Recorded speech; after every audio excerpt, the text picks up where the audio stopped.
Hello everyone, welcome back to my channel trip to আজ। আশা করি আপনারা সবাই ভালো আছেন। আজকে ডেট 4 নভেম্বর 2025 আর আমি এখন যাচ্ছি হাওড়া স্টেশনে। আজকে রাত 11:55 হিমগিরি এক্সপ্রেস ধরে আমি রওনা হব বেনারসের উদ্দেশ্যে, কারণ কালকে 5ই নভেম্বর দেব দীপাবলি। গত 3 বছর ধরে আমি প্ল্যান করছিলাম দেব দীপাবলি কভার করার, কিন্তু কোনোভাবে হয়ে ওঠেনি। তবে এইবার আমি আশা করছি যে আমি পৌঁছে যাব কালকে 5ই নভেম্বর বেনারসে। কালকে সন্ধ্যেবেলার রাতের যে লেজার শো আছে আর ফায়ার ওয়ার্কস আছে সেটা দেখতে পারবো, আর সেই অভিজ্ঞতাই আপনাদের সাথে শেয়ার করতে পারবো। কাল দুপুরবেলা আমি বেনারস পৌঁছাবো, মাত্র এক বেলা আমি থাকবো, মানে 2-2:30 নাগাদ পৌঁছাবো। আবার রাত 1টার সময় আমার ট্রেন বেনারস থেকে কলকাতার উদ্দেশ্যে রওনা হবো। তো জাস্ট কালকের দিনটা থাকবো।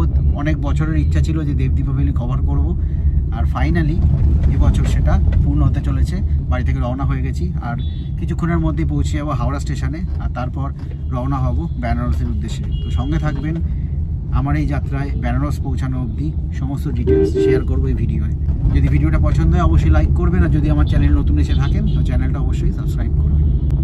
চলুন দেখা যাক আর কতক্ষণে আমি পৌঁছাই হাওড়া স্টেশনে। এখন সময় হচ্ছে 11:15, মোটামুটি 11:15-20 নাগাদ আশা করছি আমি হাওড়া স্টেশনে পৌঁছে যাব।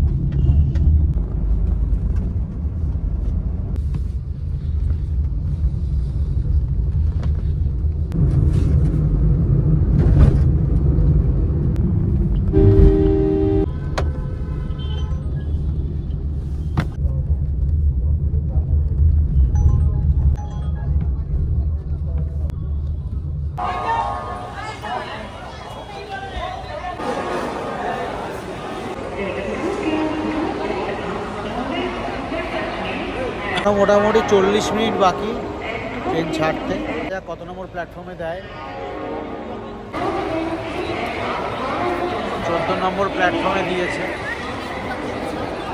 ট্রেন। তাই বাড়ি থেকে খাওয়া দাওয়া করেই এসেছি।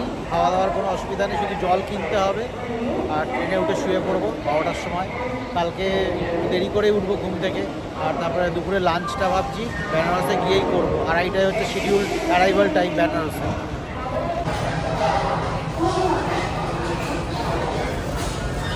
আমি 14 নম্বর প্ল্যাটফর্মের সামনে চলে এসেছি। ট্রেন এখনও দেয়নি, দেখা যাক কখন ট্রেন দেয়।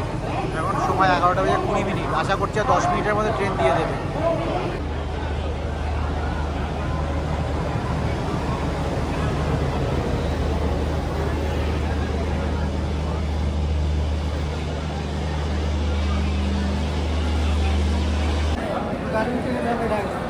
B1 হচ্ছে আমার কোচ, এখানে উঠতে হবে। এটা হচ্ছে আমার সিট নাম্বার 13, মিডল বার্থ। সময় 11:32, মোটামুটি এখনও 20 মিনিট সময় আছে ট্রেন ছাড়তে। বেড রোল অলরেডি দেওয়া রয়েছে ট্রেনে, মোটামুটি পরিষ্কার পরিচ্ছন্নই লাগছে দেখে। এই সিটটা পাওয়া গেলে বেশি ভালো হতো, কিছু করার নেই, রাতের শোয়ার ব্যাপার। মিডল বার্থ তো ঠিক আছে।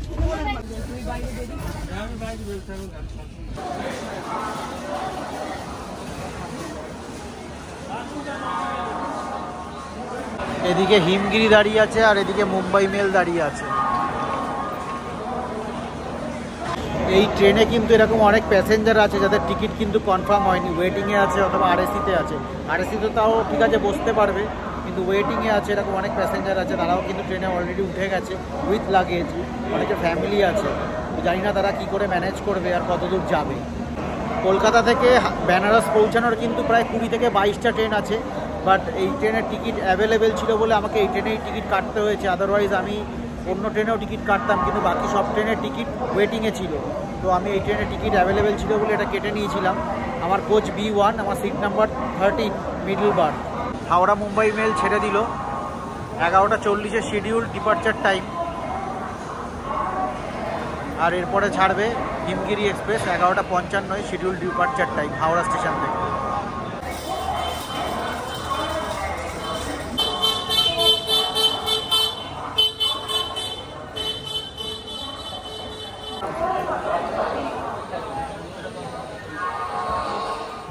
ট্রেন কিন্তু এখনো ছাড়েনি, বাট মোটামুটি পরিষ্কারই লাগছে দেখে। এখানে টিটি সাহেব দাঁড়িয়ে আছেন, আর যাদের ওয়েটিং আছে তারা মোটামুটি চেষ্টা করে যাচ্ছেন যদি একটা সিট পাওয়া যায়। ভেতরে অনেক লোক রয়েছে। ট্রেন কিন্তু একদম পুরো প্যাকড আপ হয়ে গেছে, প্রচুর লোক।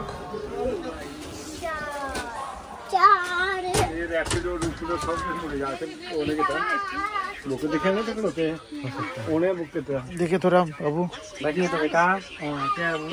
ট্রেনে কিন্তু অনেকগুলো চার্জিং পয়েন্ট আছে, আর রিডিং লাইটও আছে। এখানে একটা আছে, এখানে একটা আছে, নিচে একটা চার্জিং পয়েন্ট আছে, এই সাইডেও আছে। সাইড লোয়ারের আলাদা একটা চার্জিং পয়েন্ট আছে, সাইড আপারে মনে হচ্ছে নেই। কলকাতা থেকে বেনারসের দূরত্ব কিন্তু প্রায় 700 কিলোমিটার, 683 কি 84 কিলোমিটার, আর মোটামুটি পৌঁছাতে সময় লাগবে প্রায় 14 ঘন্টা। এটা হচ্ছে শিডিউল, মানে অ্যারাইভাল টাইম 14 ঘন্টা পর, দুপুর 2:30-তে। দেখা যাক কখন পৌঁছায়। যদি লেট না করে তাহলে খুব ভালো, আর যদি লেট করে তাহলে যেন বেশি লেট না করে। 11:55 হয়ে গেছে, তাও ট্রেন দাঁড়িয়ে আছে। ছেড়ে দিল হাওড়া থেকে। হর হর মহাদেব বলে যাত্রা শুরু, গন্তব্য বেনারস।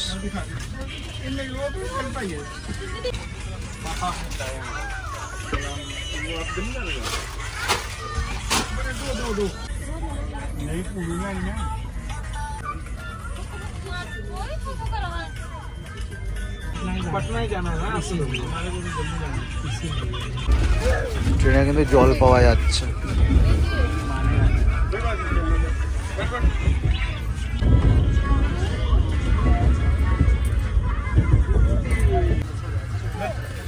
যেহেতু আগে থেকেই দেওয়া ছিল।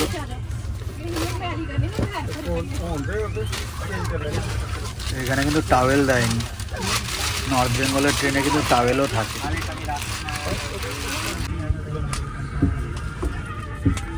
আমার পেট্রোল রেডি হয়ে গেছে, 12:30 বাজে। এরপরে কিন্তু ট্রেন আবার দাঁড়াবে আসানসোল জংশনে। শিডিউলড অ্যারাইভাল টাইম রাত 2:30-তে। ততক্ষণে আমি ঘুমিয়ে পড়বো। স্পিড মোটামুটি ঠিকই আছে, 100-র ওপরে চলছে, আর এসির টেম্পারেচারও খুব একটা বেশি নেই। এখন অবধি সব কিছু কমফোর্টেবল একদম।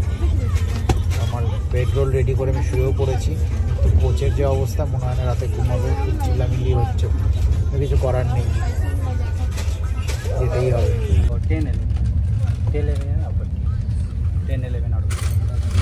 13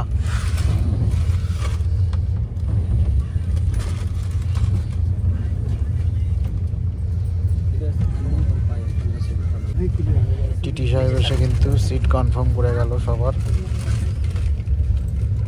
এখন সময় মোটামুটি 1টা, এবার ঘুমাতে হবে।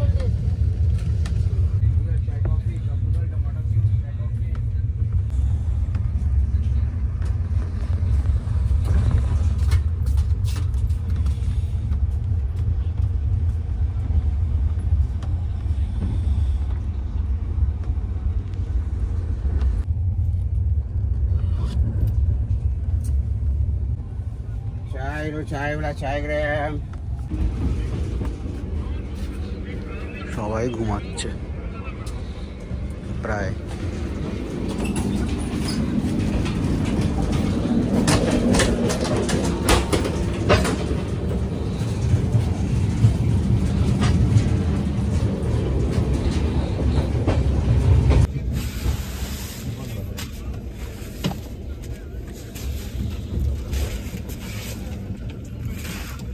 সকালবেলা উঠেই আগে চলে এসেছি ওয়াশরুমে, আর ওয়াশরুম কিন্তু মোটামুটি ক্লিন আছে। এখন একটা বড় মিরার আছে, ওয়াশ বেসিন, হ্যান্ড ওয়াশ আছে, ইমার্জেন্সি এক্সিটের উইন্ডো আছে, ইন্ডিয়ান টয়লেট, এটা পুশ ফ্ল্যাশ বাটন আছে, হোল্ডিং রড আছে, হ্যান্ড শাওয়ার আছে, মোটামুটি পরিষ্কার আছে। এখন সময় সকাল 7:30, আর ট্রেন এসে পৌঁছেছে কিউল জংশনে। জাস্ট 5 মিনিটের হল্ট দেবে, দিয়ে এখান থেকে আবার ছেড়ে দেবে।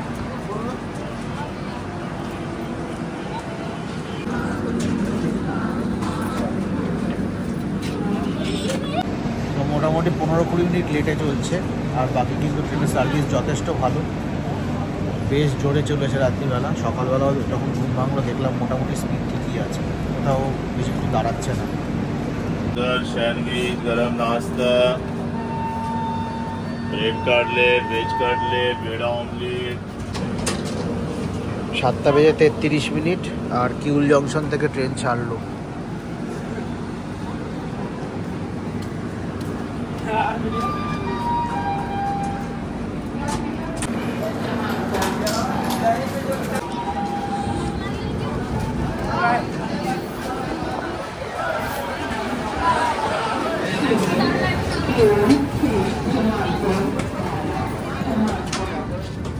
ট্রেনের ভেতরে টেম্পারেচার ঠিক আছে, কিন্তু বাইরে কিন্তু বেশ ঠান্ডা লাগছে, ঠান্ডা হাওয়া দিচ্ছে।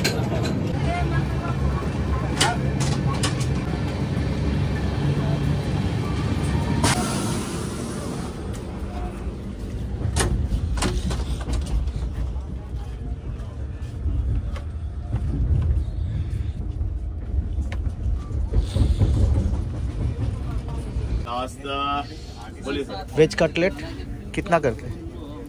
वेज कटलेट 40 रुपये दे दीजिए, ऑमलेट 50। नहीं क्या वेज दे दें? वेज भेज दे खुला होगा ना 500 का। हो जाएगा। এর আগে যখন আমি ভেজ কাটলেট কিনেছি তখন কিন্তু মোটামুটি 50 টাকাই নিয়েছি যতবারই কিনেছি। এখানে দেখলাম 40 টাকা নিল। দেখা যাক টেস্টটা কেমন, আশা করছি ভালোই হবে।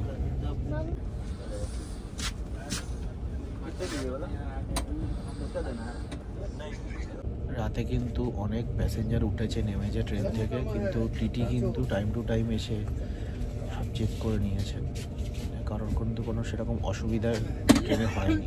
এটা দেখে বেশ ভালো লাগলো, কারণ এই ট্রেনে আমি অনেক বছর আগে ট্রাভেল করেছিলাম, তখনকার এক্সপিরিয়েন্স কিন্তু অতটা ভালো ছিল না, বাট এখন দেখছি অনেক কিছু পাল্টে গেছে, তো সার্ভিস ভালো হয়েছে।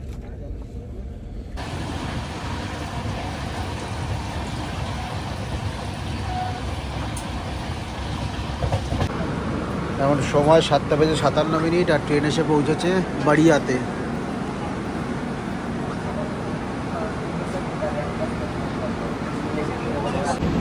এই ট্রেনের সার্ভিস এত ভালো হয়ে গেছে, এটা কিন্তু সত্যি সারপ্রাইজিং আমার কাছে। আমি এতবার ট্রাভেল করেছি, একটা টাইমে বৈষ্ণোদেবী যেতাম, মানে প্রত্যেক বছর যেতাম, আর অনেক সময় এই ট্রেনে করেই যেতাম, কিন্তু তখন কিন্তু ট্রেনটা যেরকম লেট করতো তেমনি নোংরা থাকতো, ঠিক করে সার্ভিস দেওয়া হতো না। বাট এখন ট্রেনটা একদমই পরিষ্কার পরিচ্ছন্ন রাখা হচ্ছে, সার্ভিস ঠিকঠাক টাইমে চলছে, আর জলের কোনো অসুবিধা নেই। সত্যি অনেক কিছু পাল্টে গেছে, দেখে বেশ ভালো লাগলো। এই ট্রেনটা কিন্তু কলকাতা থেকে জম্মু অব্দি টোটাল 2800 কিলোমিটার ডিস্টেন্স কভার করে, আর এতটা ডিস্টেন্সে কিন্তু ট্রেনের সার্ভিস অবশ্যই ভালো থাকা উচিত। মাত্র 5 মিনিটের হল্ট আর ট্রেন ছেড়ে দিয়েছে এখান থেকে।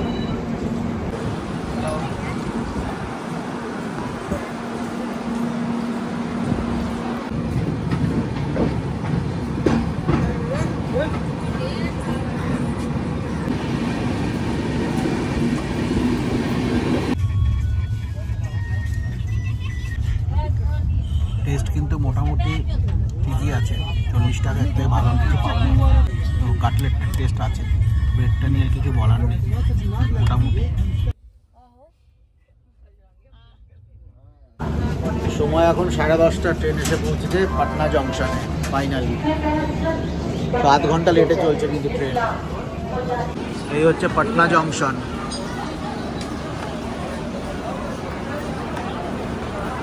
জাস্ট ভিড়টা দেখুন।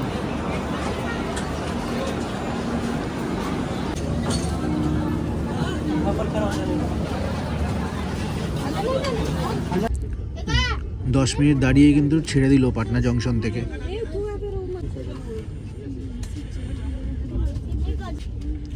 প্রচুর লোক উঠেছে আর প্রচন্ড ভিড় কিন্তু স্টেশনে।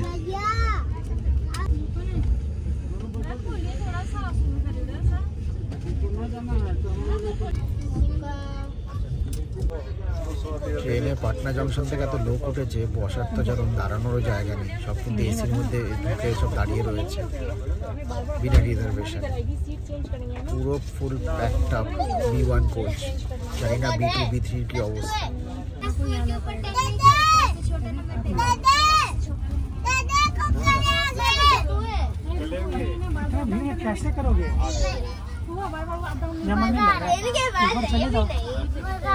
सुनो ना, परसों दीदी को इधर भेज दो, तुम मुझे बैठोगे?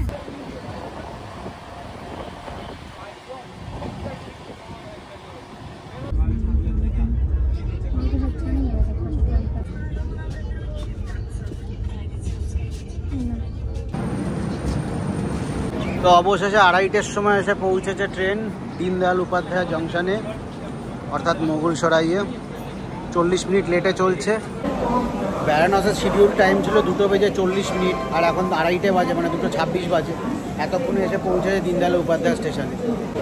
তো বারাণসী পৌঁছাতে কিন্তু 3:15 থেকে 3:30 বেজে যাবে, মানে আরও লেট যদি করে। খুব আস্তে চলছে ট্রেনটা এখন, জানি না আর কত লেট করবে। দেখা যাক কখন আমরা বারাণসীতে পৌঁছাই। দীনদয়াল উপাধ্যায় জংশনে কিন্তু মোটামুটি 10 থেকে 15 মিনিটের হল্ট টাইম আছে, তারপর এখান থেকে ছাড়বে। আর এখন অলরেডি 50 মিনিট লেটে চলছে ট্রেন।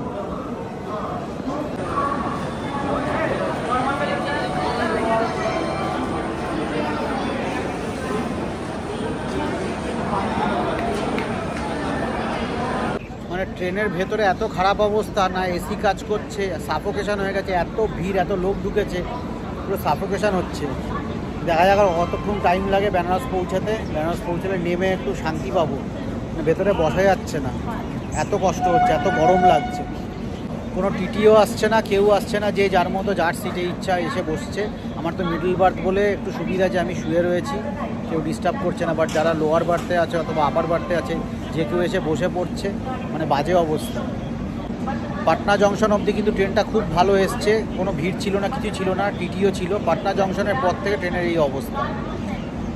মোটামুটি বারাণসী এলে কিন্তু ট্রেন অর্ধেক খালি হয়ে যাবে। ম্যাক্সিমাম লোক যাচ্ছে ওখানে আজকে স্নান করতে, যেহেতু রাস পূর্ণিমা, আজকে স্নানের মাহাত্ম খুব বেশি গঙ্গায়। তাই অনেক লোক যেখান থেকে যাচ্ছে বারাণসীতে স্নান করে দেব দীপাবলির যা যা অনুষ্ঠান আছে সেগুলো দেখে আবার ফিরে আসার জন্য। এখানে ফল বিক্রি হচ্ছে, আর পেয়ারার সাইজটা দেখুন।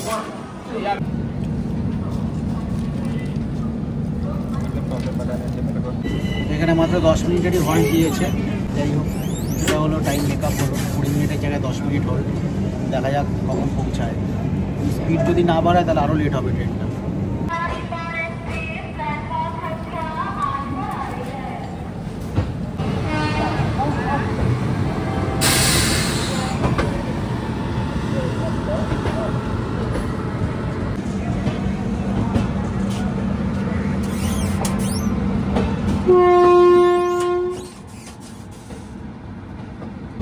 অনেকে কিন্তু এই দীনদয়াল উপাধ্যায় স্টেশনে নেমে এখান থেকে অটোয় অথবা রিজার্ভ গাড়িতে করে বেনারস পৌঁছায়। তো আজকের দিনে কিন্তু বেনারসের সমস্ত এন্ট্রি পয়েন্ট বন্ধ করে দেওয়া হয়েছে প্রশাসনের তরফ থেকে। তো কোনো 4 হুইলার কিন্তু ঢুকতে দিচ্ছে না। তো বেটার যে আজকের দিনে অথবা এরকম কোনো অনুষ্ঠানের দিনে এখানে খুব ভিড় হয়, সেখানে বারাণসী স্টেশনে নেমে সেখান থেকে অটো অথবা টোটো নিয়ে ঘাটে পৌঁছান।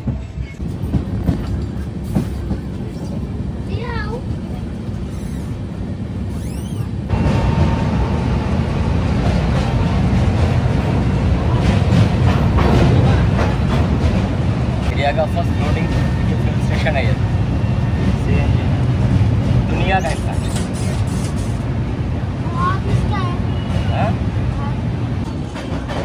ये काशी आ गया। তো এখন সময় 3:20 আর অবশেষে ট্রেন এসে পৌঁছেছে বারাণসী জংশনে। চারিপাশে প্রচণ্ড ভিড়, প্রচুর মানুষ বসে রয়েছে। এসকেলেটার ধরে ওপরে উঠবো আর ব্রিজ ধরে তারপরে বাইরে যাব। সেখান থেকে আমি যাব আস্সি ঘাট, ওখানে গিয়ে স্নান করব, তারপর ওখানে লেদার শো হবে, তারপর সেখানে দিয়া জ্বালাবো, তারপর সেখান থেকে যাব নমো ঘাট ফায়ার ওয়ার্কসের শো দেখতে। সো এরকমই মোটামুটি প্ল্যান আছে। এবার দেখা যাক কতটা কি ভিড় হয়। দশাশ্বমেধ ঘাটে আমি যাব না এখন, কারণ ওখানে প্রচণ্ড ভিড়, লোক ঢুকতে পারছে না, এত ভিড়। রাতের বেলা ফেরার আগে অবশ্যই একবার কাশী বিশ্বনাথ মন্দিরের সামনে যাব প্রণাম করতে বাবাকে, কারণ মন্দিরের ভেতরে তো ঢোকার কোনো চান্স নেই, আজকে এত ভিড়। 2-3 ঘন্টার ওপরে লাইন দিতে হবে ঢুকতে গেলে। এরকম সোলো ট্রিপ করতে গেলে কিন্তু কোনো লাগেজ নেওয়া চলবে না। আমার কাছে জাস্ট একটা ব্যাগ আছে, তার মধ্যে 2টো জামা কাপড় আছে আর পাওয়ার ব্যাঙ্ক আছে, ব্যাস। তো আমি স্টেশনের বাইরে চলে এসেছি, বারাণসী জংশনের সামনে দাঁড়িয়ে আছি এখন। আর এখান থেকে আমি যাব আস্সি ঘাট, আর সেখানে গিয়ে স্নান করব। বাট এই ভিডিওটা এই অবধি থাকছে। আশা করছি ভিডিওটা আপনাদের ভালো লেগেছে। যদি ভালো লেগে থাকে অবশ্যই লাইক করবেন, চ্যানেলে নতুন এসে থাকলে সাবস্ক্রাইব করবেন চ্যানেলটা। আপনাদের সাথে খুব শীঘ্রই দেখা হবে পরের ভিডিওয়, পরের এপিসোডে বারাণসীর দেব দীপাবলির সমস্ত অনুষ্ঠান নিয়ে। দেখতে থাকুন ট্রিপ টু ওয়াচ আর সঙ্গে থাকুন, দেখা হচ্ছে পরের ভিডিও।